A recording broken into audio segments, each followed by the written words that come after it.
So this is really neat. You can set this up anywhere on your job site. It doesn't take any complicated machinery.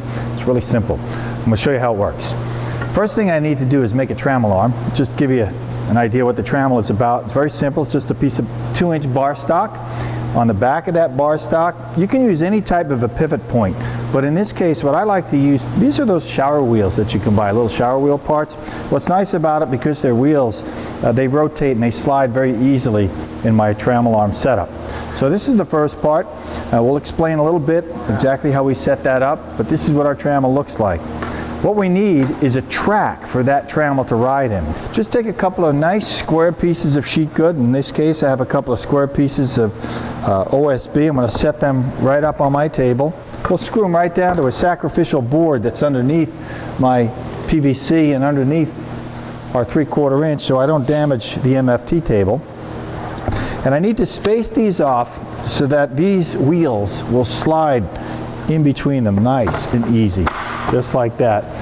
Make up a couple of spacers to space your boards out. You want to get them in the center. I've got a center line marked right here in the middle of my board.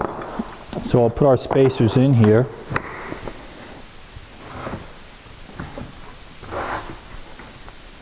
And then we could screw these down.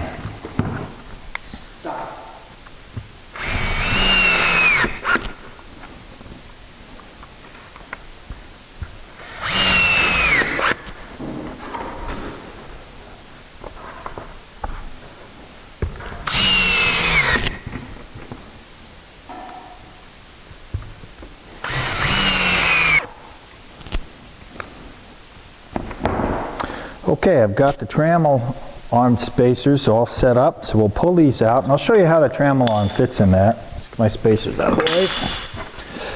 Now the trammel arm, the wheels need to ride inside this T-track here, and that's what's going to determine the shape of our ellipse. The spacing, of course, is real important, and the distances that we're looking for from the back roller all the way to where our router bit is going to be, that's half of the major axis, or half of our run, as we spoke about earlier. So that's half the distance here, and the distance from this wheel to the router bit, that's going to be the height, the actual height of this half of the ellipse that we're going to work with. So it's perfectly spaced. Now watch how that goes in. We'll drop it in here, and this wheel, the lower wheel, has to drop down into the vertical track. This upper wheel is going to ride along the horizontal track, and here's where my router bit is going to ride. I'll mark it off. Notice it drops down to the track, and as it starts to arc over, here's our critical point here, because I don't have a block in the back.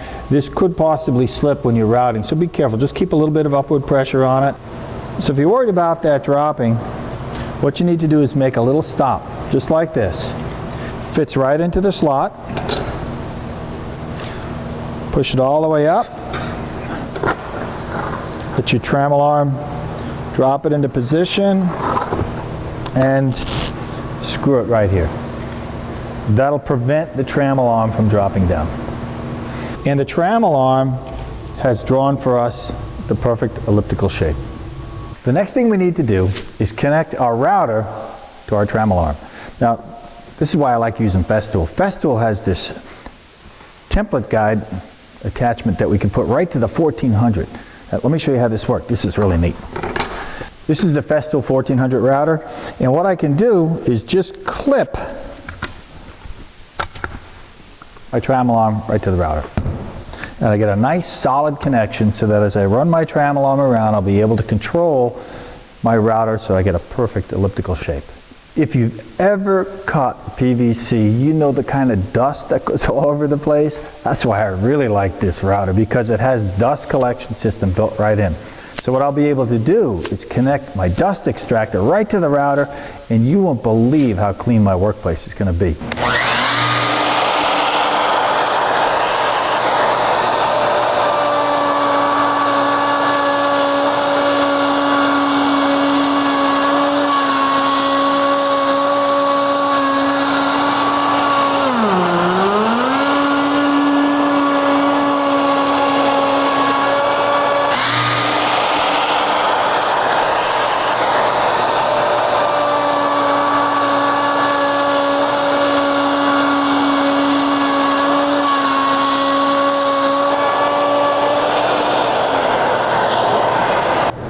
So that's it. I just did this in a couple of passes, but if you're doing a really fine piece, you might want to take 2 or 3 passes. Take your time. You get a really nice finish.